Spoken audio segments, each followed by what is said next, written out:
Oh, that's... Welcome to episode 2 of the Being in the World podcast. That's what we're calling it. Oh, I like that. Which has a lot of history. I made a movie called Being in the World, which is inspired by Patrick and mine, both of our professor at Berkeley, named Bert Dreyfus. Oh, is that how you guys met, or is that just a common? No, that's just a common coincidence. I was given Tao's film long before I met him, though, and I had watched it. Huh. We have a title, but we don't have a tagline yet. And there's actually an amazing stand-up bassist in the film. I'd like you to watch it because it's all Yeah. about skillful engagement with the world. And How have I never heard of it? I don't know. I didn't know you'd never heard of it. If you go in the library, there's a poster in the bathroom. So our guest today, our first ever guest, is Janie Cowan. Hello. Hello. And she is one of my favorite people in the world. She's an extraordinary bassist. I went to a party. There's a guy in Joshua Tree who has these amazing kind of Quonset huts. And he has these kind of underground parties on Friday nights where people come and gather and play music. And it's a kind of really cool underground hippie scene. And I went to the first one of those a couple of years ago, and there's this amazing band playing, and I think that I heard later that the guitarist was like Bob Dylan's guitarist, and like it was like Lou Reed's drummer, and there was this really cool like old lady playing an instrument I'd never it was seen before. Victoria Williams. What's the instrument that she was playing? What's it called? Well, she calls it a gihong, but I'm not convinced she's pronouncing it correctly. But it's a Chinese zither, sort of. And then Janie was playing the stand-up bass, just shredding. And I remember they did this rendition of Neil Young's Words, and with this amazing, powerful, like 11 beat, and it was just like you guys were just jamming so hard. And I just saw you, and I'm like, I have to know this woman. And I ran up to her after the party, and they stopped playing. I'm like, hi, who are you? And it turns out that she is from Alaska and was like living in this really cool white van with Alaska plates. And the van was barely big enough for her and the bass, which took up like 80% of the of the space in there. And anyway, we've been friends ever since. And now she's even my music teacher. It took me like a year to convince her to come and give me some jazz music lessons. So today she came here thinking she was giving me a music lesson instead. Surprise! So I would like for you to tell the story of what happened. Where have you been the last few weeks? Okay, so This is amazing. So my grandfather is 97 and a half years old, and he's not in any pain. He's super healthy. He goes dancing. He's got friends that he has cocktails with on Fridays. He goes golfing. And he's kind of a feat of science. Like, he went in for an open heart surgery, and within 2 days, the nurses were like yelling at him to get back to bed, and they had to discharge him early. He's got good genes, I guess. But he was diagnosed with stage 5 kidney failure. And even though he's not in any pain, I guess with kidney failure, what happens is it starts to put stress on your other organs rather than your kidneys failing. So that's what would happen. But they gave him a terminal diagnosis for that, which I think it means that you'll likely die within the next 6 months. And then you can go on hospice care. And in California, you also qualify for what they call end-of-life care, which is assisted suicide. So my grandfather elected to do that. I got a call from my mom right before Father's Day, and she said, hey, I don't know if you've heard, but it sounds like your grandfather is going to kill himself by Monday. So if you'd like to see him, you might want to come up for Father's Day. So I did. I drove up, and I got him to dance with me. We did a tango. But wait, there was a part where he said he wanted to attend his own funeral, right? Okay, so at when I was up there, I witnessed his meeting with the hospice nurse, because he decided this is what he was going to do, and he was waking up every morning and he has 4 kids. He was telling his daughter, like, take me to the morgue, I'm ready to go. And she said, well, I can't do that until you're dead, Dad. And he said, okay, well, let's just get this moving. So the hospice nurse informed him that there's a 3-week waiting period. and you also have to get signed off by 2 doctors, which she already had that because he was on hospice. But he was not happy about the waiting period, and for about 2 hours he argued with her about it, just saying, do you know how old I am? Like, why can't I do what I want? How long I've been waiting? Well, really, he'd only been waiting like a week. Tops. But yeah, so he had a lot of different angles with her. It was a long conversation.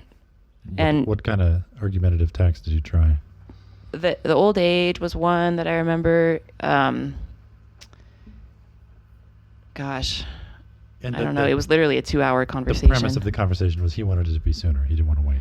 Yeah, he's ready to go now. Yeah. And that's, in general, I think he gets what he wants most of the time, and why should he have to wait? Yeah.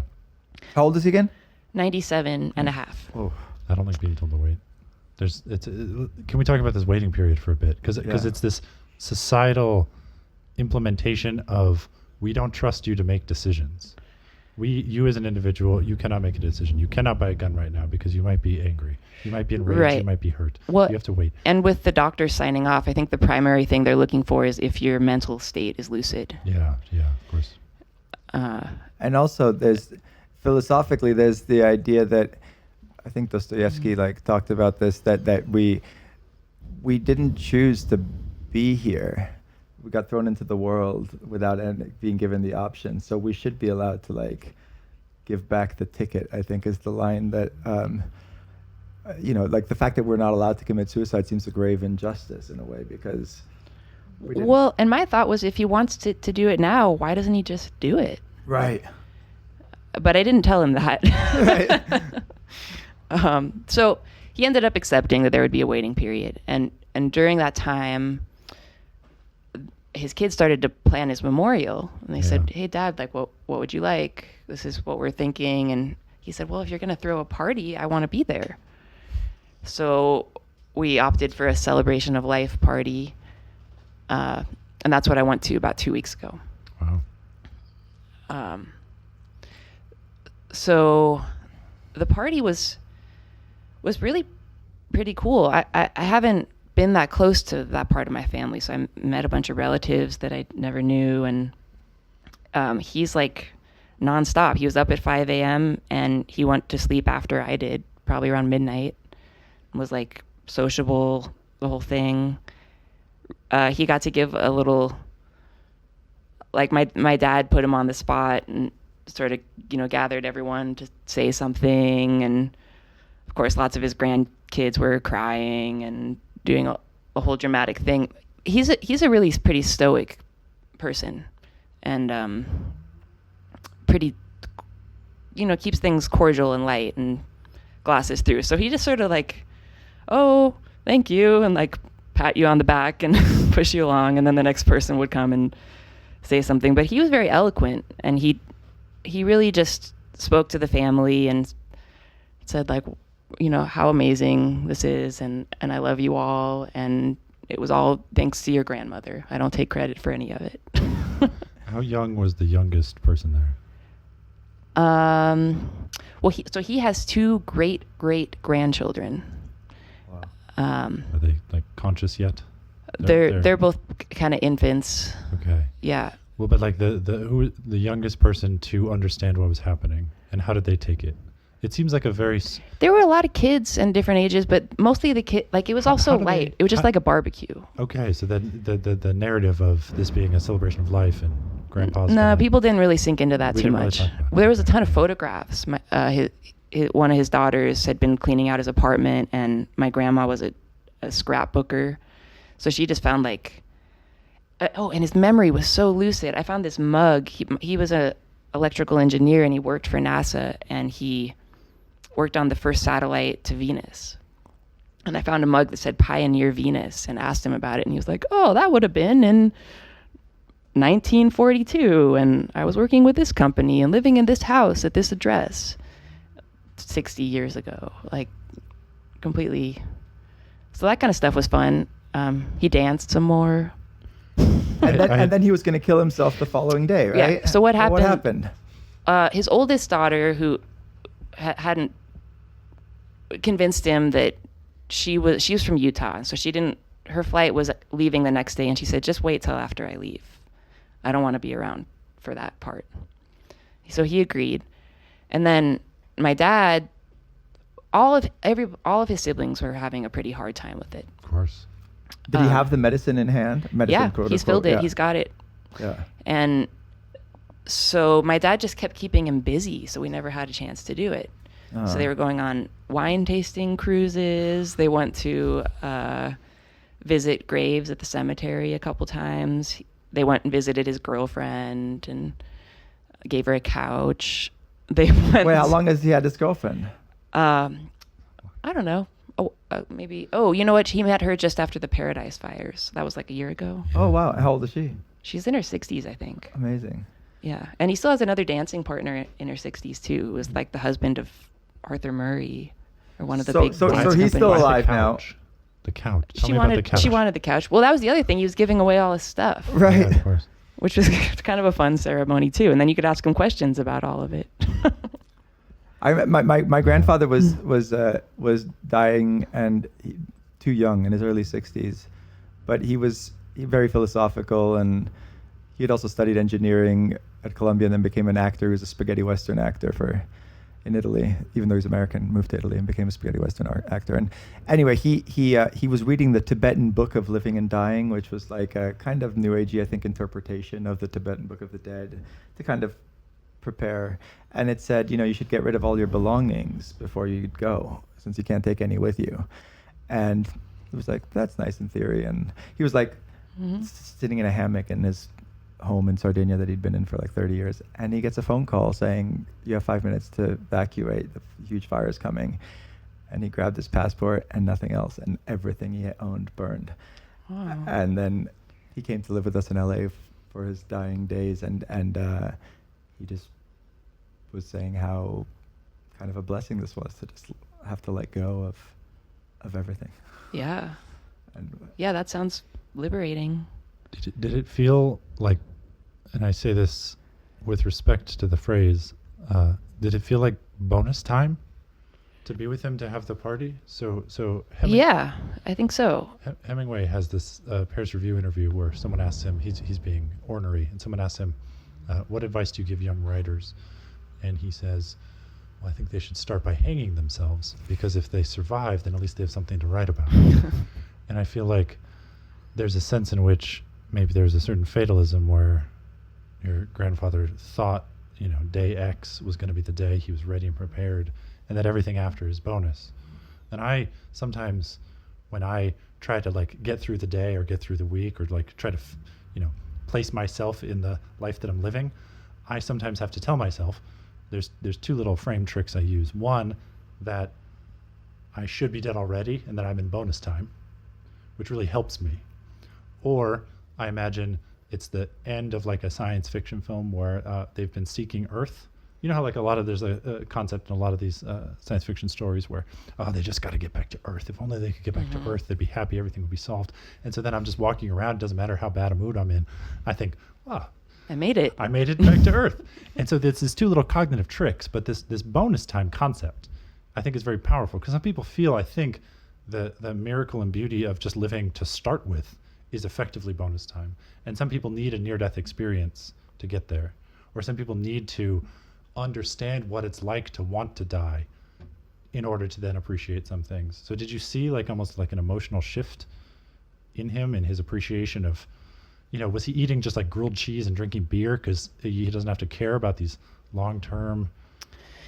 Yes and no. I get the carpe diem aspect, but he's been such a stoic person throughout his life that I think everything's been remarkably consistent for him.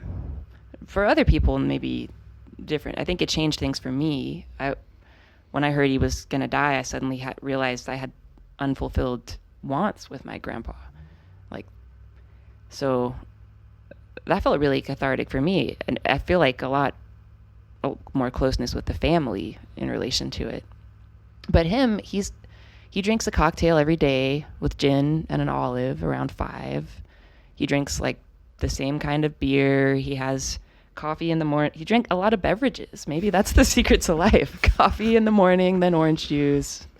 Then, yeah, so he eats a lot. He's got like a voracious appetite, and he sort of always has. And he wants to sort of have a good time. I had dinner earlier this year with a writer who will be unnamed, and I asked what else he or she wanted to write, and he or she said, I've written everything I want to say. Like, it's out. It's all out. And I found that impossible. I was like, that can't be true. Like, you. Oh, yeah. That was his argument with the hospice nurse. He was like, I've done everything I wanted to do. Right. I've traveled all over the but world. What about your desire to have a few more you still needed something. So why isn't his version of fully doing everything he wants to do, understanding what you like, theory of mind jumping into your head, realizing that you want to interact with him? You know? I think once you decide that you want to die, maybe you stop feeling that sense of responsibility towards the world and others. You stop hosting. Yeah. He expressed it a few times in kind of subtle ways, but I was surprised it came up that he felt selfish. Not for this choice necessarily, although maybe for this choice. Yeah. It could definitely be perceived as selfish, but just in his life and the way he's chosen to live. I've heard that with kind of the post hoc analysis of suicides, or if you know someone who has committed suicide, that people struggle with the idea of how selfish of an act was it. Was it selfish to start with? And I can't even imagine that frame and applying that I to totally someone who, see it. the Because, selfishness. well, and it's almost what we're talking about. Like, he feels fulfilled, but maybe his kids don't. Maybe his grandkids don't. Yeah, of course. Yeah. So who is he to say when it's over and done? Yeah. I remember I told this. My father was always, much older. He had me when he was 50, and my mom was 18. But then he had more kids in his 70s, and I was always living in fear of him dying. And he had come to very much accept the fact. He always would talk about 80 being where he wanted to get to, and after that, I could sense that he was okay with going on to whatever comes next, which I think he did believe in some kind of reincarnation. But I remember telling him this joke that he liked so much that we turned it into a little movie with him, made a little 30-second film with him and his last wife, where he's lying the old man's lying in his deathbed, and his wife is next to him, and he says, I have to confess now that it's my last moments. And she says, no, you don't have to say anything. And he says, no, I really do. She says, no, be still, be quiet, it's okay. And he says, no, I got to tell you, I slept with your best friend, and your sister, and even once your mom. And the wife looks at him and says, "You didn't want to know that." No, the wife looks and says, "I know. That's why I poisoned you."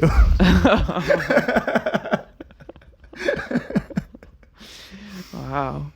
Anyway, go on.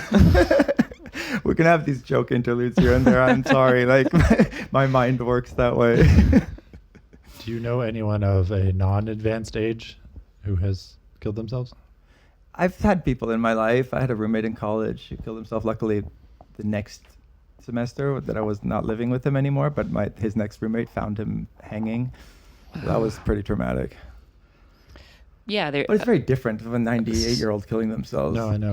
But what's funny is it's the same word, right? We call it suicide, and if it's different, if it's functionally different, we should have a different word for it. And so the fact that we have the same word, there's bleeding in the edges. There are edge cases, right? Right. And it's like, I had someone I was very close to that I dated, an ex-girlfriend, and she did, and she was like 21, Jesus. And maybe even 20. She was, and then, but the question is it more or less justified at 97 versus 20? Yes. Why? I would say yeah. Why? Because you've already lived your life. Well, what does that mean? What if she felt that she had already lived her life? Or, like if it's about this, if you're allowing this kind of internal justification for what it means to have a purposeful life. One thought I've been having about this is that I think the way that my grandfather would, his reasoning, I think, is dignity. He wants to maintain his dignity. And that's like a natural process. At the end of your life, you start to fall apart and you become vulnerable and you have to be taken care of. And he'd rather just skip that part. And Yeah. I have to say, when I asked my father if he was afraid of dying, he said the exact same thing. And he said, I don't want to be involved, like I don't want to be tied up to machines. And I was like 11 when I was asking him this, and I was afraid of his death. And he said, Tao, as long as I can get a hard on, keep me alive. After that, just please pull the plug. That was his metric for being worth going on, for better or worse. So what if the 20-year-old woman believes that she has been sad every day of her life, and she has pretended? And to be honest, I think, I don't know, philosophically, I can get behind suicide in certain situations. If you're in constant pain and only you can know what's going to be the better choice for you, or maybe you can't know, but in theory. And then there's ritual suicide. There's it's very respected, honored suicide in a lot of African traditions, and in the Bible too, right? You sacrifice. Well, that's not suicide.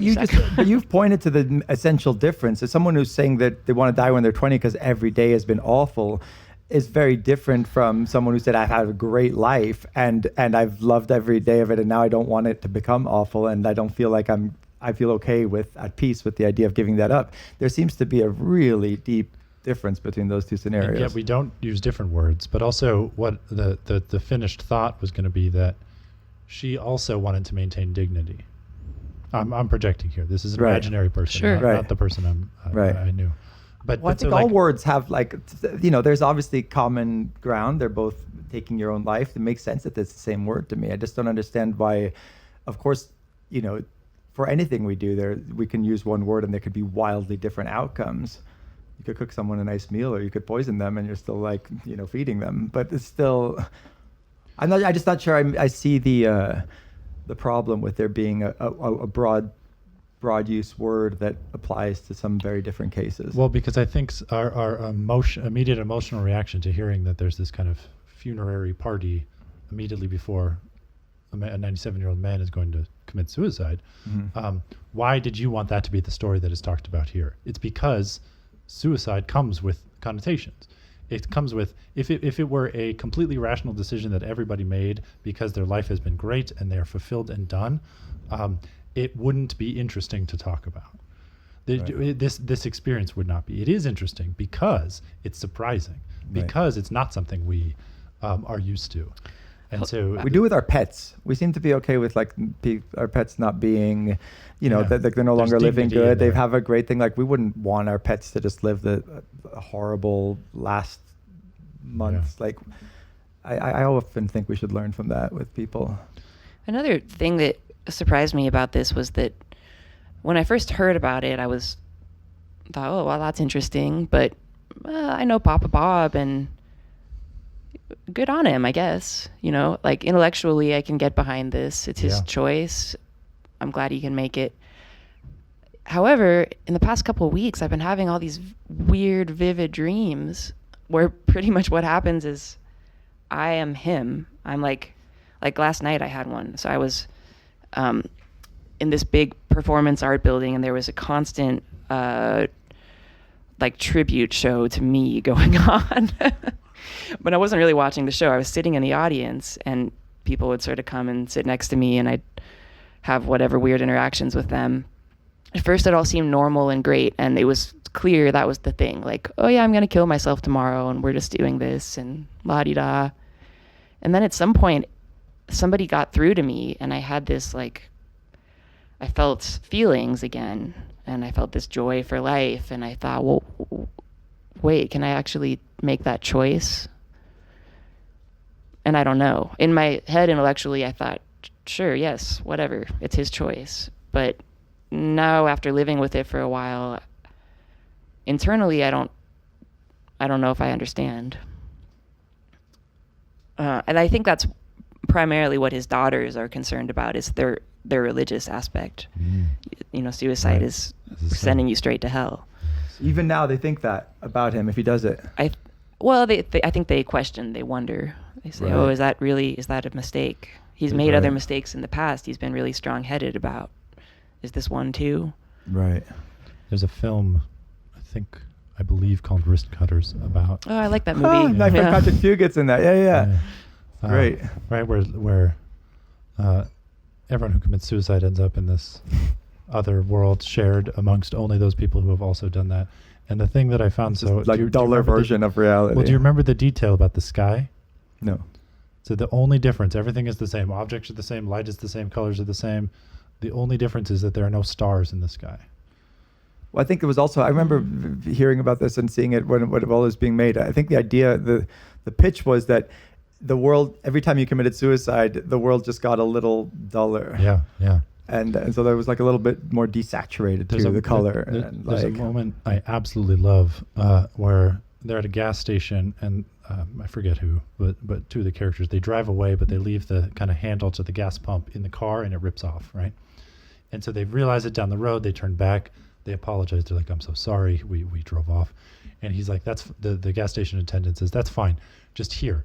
I'll totally forgive you. But here's a book. And he takes out this book. And it's like 2,000 pages thick. And he turns and he says, just write down what you were thinking that made you so distracted that you drove away. And the book is full of all the other people that have done that. And I would give anything for that book. I want that book to be adapted into a further film. That's a great idea. We should find the filmmakers and tell them that. Well, and so it's this thing like what's going through your mind. Of course, this is a very deliberate decision of your grandfather's, right? Many weeks and months coming. But I think about all the fucking time, like what was going through Claire. Her name was Claire. Claire's head when she did it, and just like I want the book version of like what is going on in those last moments. Yeah. And she had ordered poison off the internet, so it was deliberate, right? Mm-hmm. Waited till it arrived, and just took it. Yeah, I keep thinking about that moment too. For him, like, what is he gonna do in the seconds before he drinks it? Is he just gonna blank out his mind and just go? Yeah. Is that really what you want? But I don't know. I think it's a pretty, if not universal, pretty common thing that in your early 20s, you suddenly become kind of viscerally aware of your own mortality, and it can be really, really anxiety inducing. Mm-hmm. Like I used to get serious panic attacks when I was like 19, and for a couple of years they would just come on, and they didn't really manifest physically outwardly, but I would just get this extreme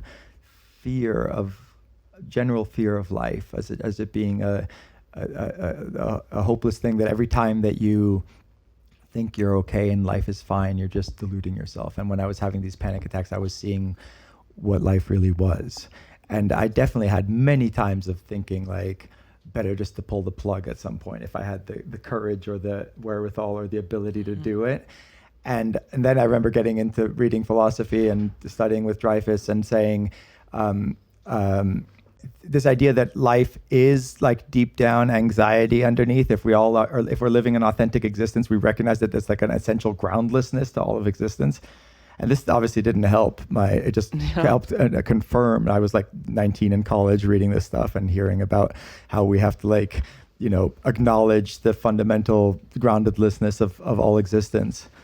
And then there was this moment, this idea, two things happened that kind of cured me. One was an intellectual idea, which is that Heidegger himself realized later in his life that anxiety is only one possible response to the groundlessness of existence. And it's particular to like contemporary society, but like the ancient Greeks had the same phenomenon, but they responded with wonder instead of anxiety. And that was just a really subtle but switch that really resonated with me. And then I remember once I was in Spain, and I woke up in the middle of the night with one of my panic attacks, and I felt nauseous and afraid, and I was laying down on the floor in the bathroom and thinking, and I thought, I'm just having an anxiety attack. This is going to be over in a few minutes. And I was in a cold sweat, and I just like felt it, let it happen, and then waited for it to pass as I knew it would. And then I never had another one. And that was probably when I was like 22 or 23.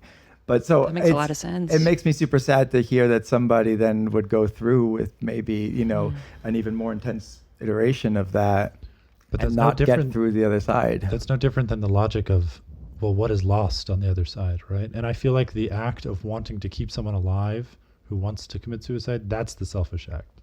Right. Yeah, so no. so debating like and saying no, you had more to contribute to the world. That's on us. And it's really hard. So I really like that shift from anxiety to awe though.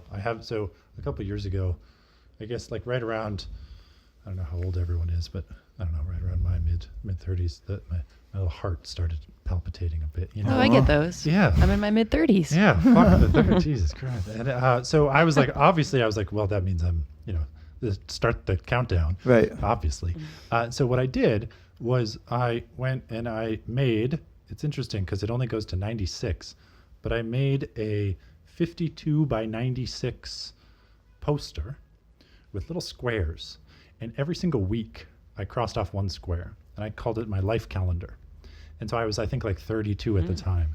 And I crossed off every single, I had to look at calendars. It's actually really, really difficult to figure out how many Sundays there are in a given year. It changes, it's unexpectedly. And so it took me a while to figure out exactly how many weeks I had been alive. And so I crossed off every single one of those. And when I looked at the calendar, I had always felt this anxiety that I was effectively like, I'm burning bright, I overheat, I'm going out soon, right? Like if I get to 40, I'm good. Like kind of like what your father said about 80. Yeah. Mine has always been 40. And so I've had this anxiety that I'm due soon and that I should wrap up things. But I looked at this calendar, once I could visualize, I had always assumed that my life was at least half over. But when I finally saw this thing, 33 out of 96, it was mostly empty boxes. 2/3 of the thing was empty. And I was like, oh shit, I have a long way to go. I can still learn a new thing. I don't have to give up and just do the safe conservative rituals of things that make me feel good. And so what doing that did was switch my anxiety to an awe. And so I really like that shift. Yeah. And I think it's important. Everyone probably has their own personal version, but it'd be important to figure out how to shift someone's life burdens to a kind of wonder and awe. And then of course there's the big question of whether there being an end is the only way that we can have any sense of meaning at all. Because the problem, if there was no end, every option would always be equally valid because you'd always have time to then do the other thing. Right. So the idea of running forward into death, of the fact that every time you make a choice, other choices are falling away, and that choice acquires some significance that it wouldn't otherwise.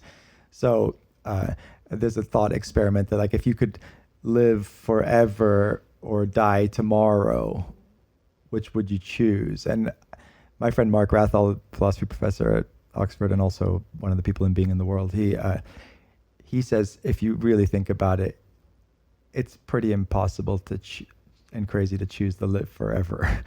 And especially because a billion years go by and you're just getting started. 1 trillion years and you're still just at the beginning, because it just. Do you know how many novels I could write? Yeah. Finally, the time. But none of them would have any. And I feel without a reader, what's the point? I think you seem to have a sense of your mortality, obviously, from the story you just told, and maybe that's why you accomplish a lot. And I seem to often think oh, it's so far away. I'm fine to just do nothing. Right. And right. I don't know. Have you come to any conclusions about your own mortality through this experience? Well, one thought I had in that vein is that I think the mortality aspect seemed to affect the men more than the women, in my family anyway. And with me, that's what I noticed in my dad. But my dad's not particularly an emotional person, but this has been an emotional awakening for him. And when I was sort of noticing the things that triggered him and talking to him a little bit, I realized that my instinct was well, he's going to miss his dad. But I think really the emotional part was realizing his own mortality. And that someone's brave enough to make the choice, maybe, that other people are not brave enough to make. Well, I think he has similar concerns that is it really the right choice? Can anyone really, with any authority, make that choice? I don't know. So there was the amazing story of Timothy Leary was, always, it's funny. Most people over 40 know. I wouldn't have to explain who Timothy Leary is, but I've found that maybe half of people under 40 have no idea who he was. But so very briefly, if you don't know who Timothy Leary is, look him up. Amazing. One of the most interesting lives of the 20th And century. we're talking I to think. people in like 2025, 2030. Right. Maybe you and I just met them and they're looking up our name on the internet and they find this podcast. They find this podcast. So they're going to be. So he was no idea. very quick. It could take me an hour just to tell his life story, which was, again, one of the most interesting biographies of the 20th century. He was a Harvard professor, psychology professor, who always a bit of a maverick, but went in 1960 to Cuernavaca, Mexico, and there had been legends about magic mushrooms, but they were certainly not a part of like our culture the way they are now. And it was even questioned about whether they existed. There was a bit of a mythology around them. But anyways, this woman gave him magic mushrooms, and he came back to Harvard saying he learned more in 4 hours about the human mind than he had in 20 years of studying and teaching psychology. And so he started encouraging everybody to take psychedelics. They started the Harvard Psychedelic Project. The mushrooms became LSD. And then he and his partner, he became friends with another psychology professor named Richard Alpert, who later became known as Ram Dass. And the two of them were the first professors to be fired from Harvard in over 100 years because they were giving psychedelics to undergrads, which they weren't supposed to do, and being really kind of purposefully irresponsible with it, because he became such a radical, wanting to like overturn the entire system. And you listen to his talks now, it's kind of amazing. Like he's like this professor like advocating to large audiences to like that everybody should quit their jobs, everybody should drop out of school, nobody over 40 should be allowed to vote. Anyway, his life was of this kind of like challenging the things that we hold sacred, and being a very much a kind of just provocateur. And when in 1995 he was diagnosed with terminal cancer, he said, "This is wonderful news. Death is the last taboo that we don't want to talk about, and everybody is ashamed the way they were about sex and drugs." Until we came along and kind of smashed those taboos, that we still have this huge taboo around death. So he decided he was going to die publicly and with and grapple with this in a way with a community of people around him. So he set up one of the world's first webcams in 1995 in his house in Laurel Canyon, and had people coming and just hanging out with him and just talking about his possibilities. He talked about getting frozen for a while cryogenically, and in the end, I think he opted very last minute not to do that, but to actually get cremated and have his ashes blown into outer space. But a friend of mine, a very dear friend of mine, who also happens to be dying now, filmed the last meeting between Tim Leary and Richard and Ram Dass, and then I came across this footage that a woman had been wanting to turn into a movie, and so me and my producing partner helped make this movie called Dying to Know. Little plug here. But it's all I recommend, if Netflix still exists when you're listening to this, now in 2020, you can watch this movie, Dying to Know, on Netflix. And it is just a meditation on facing death, and what does death mean, and what does death do to life, and what does it mean? Anyway. I was wondering, we were talking about dignity and being vulnerable in the end of your life, and I kept seeing it as the cycle. You're born in vulnerability and you have to get nursed to life, and then it goes in reverse at the end. And wondering if skipping that is maybe skipping some fulfillment in your cycle. My grandfather, as I mentioned, is pretty straightforward. He's got routines, and I learned a lot more about him over the past 2 weeks, and I came to realize that he's probably one of the luckiest people to ever exist. He was born in a time like right at the beginning of our longest strain of economic prosperity. He sort of lucked into many things. He never particularly seemed to have to work too hard and was sort of handed all these opportunities. So I wonder if there's really would be something for him in learning what it is to be vulnerable again. But is there just intrinsically valuable for him, you think?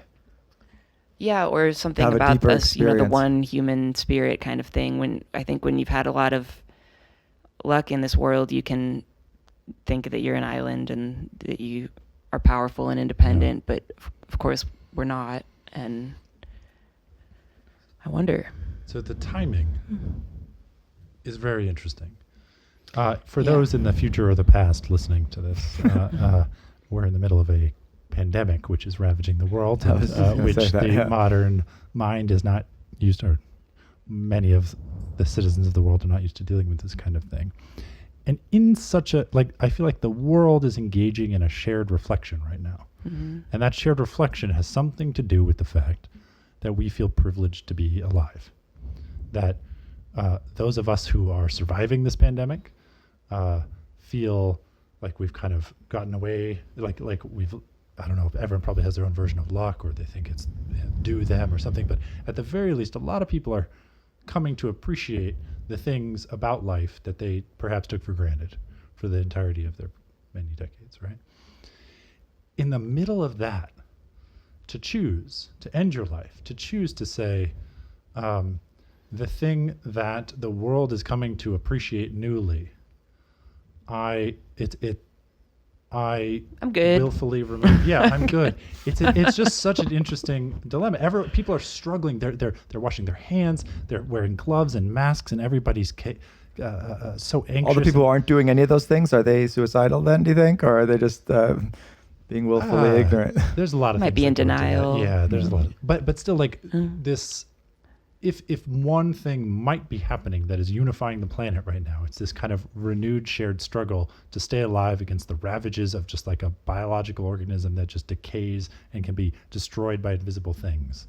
And of course, his body, stage 5, right? His body is kind of malfunctioning. But I see no difference when someone is depressed or sad every single day of their life. That's just their brain malfunctioning. I see zero physical difference. We danced a foxtrot, a waltz, a cha-cha, and a tango. That's the whole century. Yeah, pretty much covered the bases. Yeah. No pun intended. What I'm saying is that, yeah, he doesn't appear to be in any kind of ill health. Right. So what do you think is going to happen? Is it reassuring to him to have the medicine and be able to do this whenever he feels like it? That's what often seems to be the case. I've heard that with people who have this. Yeah, that's my conclusion as well. It's probably a good idea to do it, because to have it on hand, because then you hear all these horror stories of people that are at a stage where they would elect to kill themselves, but they're not. They no longer can get the doctor approval and will go through the waiting period or whatever. A lot of people, it's a control issue. I would want it. If I knew that I was going to die in the next even 2 years, I would just want to have a way to do it painlessly and when I choose to. Yeah. My dad goes back to work. He works like 1 month on, 1 month off up in the Arctic Ocean of Alaska. I like how you looked physically up. It's way up there. Way up there. So I suspect, I really believed, we even took bets in the car driving home from it about when he was going to do it. And I really believed he would do it within the week after the party. How long has it been? 2 weeks. 2 weeks, and he hasn't. And he hasn't, but my dad's been with him the whole time. That's great. And I suspect that once my dad goes back to work, he'll probably do it. And do you think he'll tell people, or do you think he'll just do it? I think he'll tell the daughter that he's living with. Because she's sort of the executor or whatever. And how does she feel about him doing it? At first, she was like just as stoic as him. And then as time's gone on, she seems to be pretty worn down. Her husband's also very upset. That part of it almost does seem selfish. And I know he didn't probably think about it or intend it that way, but it's one thing to do it and make the choice, and that's what you want to do, but it's another thing to make the choice, and then time goes on, and I think it's difficult for the family. But on the other hand, they're all enjoying their time with him right now. So, how much of your day do you think about him these past couple weeks? Well, I don't know. He comes a few times a day. It crosses my mind. Definitely in my dreams a lot. That's so interesting. Do you think that'll increase or when? After he's dead? After he's dead. That's a good question. I don't know. Probably just be triggered by certain things. I had another sort of grandfather figure die in my life last year, and now I find I think about him a lot, but always in relation to certain happy coincidences, like in a positive way. Does he exist mostly as a voice in your head? Like when you close your eyes and think of him, is he a voice or like a picture or like a movie that Just plays? kind of a spiritual presence, like a warmth. Wow. Yeah. The dream thing is so interesting because a lot of people have dreams of dying or dead people, and I've always been interested in lucid dreaming, but I've never really managed to do it. And the only instance I ever had of it was after the spaghetti western actor grandfather Billy, who was a big mentor to me and hero to me, and he died. I think he was 63. I was 20, going through all this anxiety as well, and he came to our house and he died in our house in LA, and I came back and I dreamt like a few days after that he came to see me, and I said, "Oh my God, what was it like to die?" And he said, "Oh, it's interesting, but I don't want to talk about it now. I wrote it all down for you." So he hands me this manuscript of and then my mom says, "The toast is burning in the toaster." And I say, "Mom, this isn't real. It's the dream. I need to read this book before I wake up because I need to know." Got to download the info. And she says, "No, the toast is more important." And we get in this argument, and I woke up and I tried to go back to sleep and go back and read it. But the lesson I took from it was you'll know these things when you're ready to know them, and it's not time to know yet.